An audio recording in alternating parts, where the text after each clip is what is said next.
and his wife and one son were deported to the Krasnoyarsk region. My mother knew very little about where he was and what happened to him, except that he died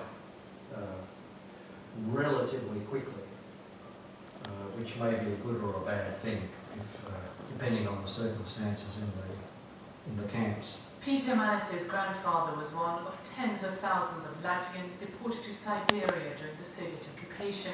Peter was born in Australia and knew almost nothing about his grandfather and this lost generation of Latvians, until, that is, he came across the letters. Well, the letters he wrote were written on birch bark, and they form a focus of this particular exposition. Those letters, in one sense, it's amazing that they even arrived at their destination, given the chaos that was going on in the Soviet Union at that time. That was one thing that the letters brought home to me, was, you know, his love for his wife and family, where he said that they should keep the money that they had and not send him any more. Sandra Kagnete is a member of the European Parliament.